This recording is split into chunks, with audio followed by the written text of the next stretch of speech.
Communiqué numéro 22. Malgré la désapprobation des populations nigériennes et celle de la CEDEAO d'une quelconque intervention militaire au Niger, la planification de cette guerre a été effectuée. Un prédéploiement des forces devant participer à cette guerre est entamé dans 2 pays de l'Afrique centrale. Le CNSP suit avec attention les préparatifs de cette guerre par procuration, pour laquelle le mandat de la CEDEAO était juste un quitus nécessaire. Le CNSP prend à témoin l'opinion nationale et internationale et affirme que tout État à partir duquel une action militaire est dirigée contre le Niger sera considéré comme co-belligérant. Fait à Niamey le 6 août 2023, signé le président du Conseil national pour la sauvegarde de la patrie. Communiqué numéro 23.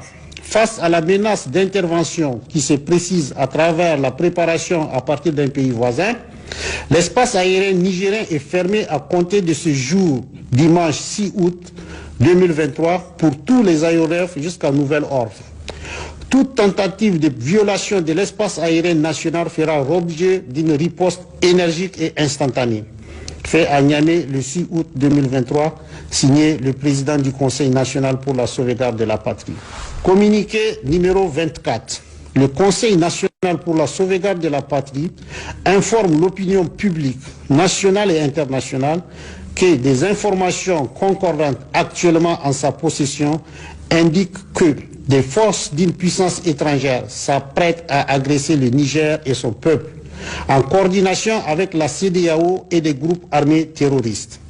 Le Conseil national pour la sauvegarde de la patrie met en garde la CEDEAO à la solde de cette puissance étrangère contre toute ingérence dans les affaires intérieures du Niger, ainsi que les conséquences désastreuses de cette aventure militaire sur la sécurité de notre sous-région, sa stabilité et l'unité de notre communauté. En tout état de cause, les forces armées nigériennes et l'ensemble de nos forces de défense et de sécurité, forts du soutien indéfectible de notre peuple, sont prêts pour défendre l'intégrité de notre territoire et l'honneur de notre patrie. À cet effet, le Conseil national pour la sauvegarde de la patrie lance un vibrant appel à la jeunesse, aux dignes filles et fils de notre pays pour qu'ils se tiennent prêts pour la défense de la patrie. Vive le Conseil national pour la sauvegarde de la patrie, vive le peuple nigérien digne et souverain, vive le Niger indépendant. Je vous remercie.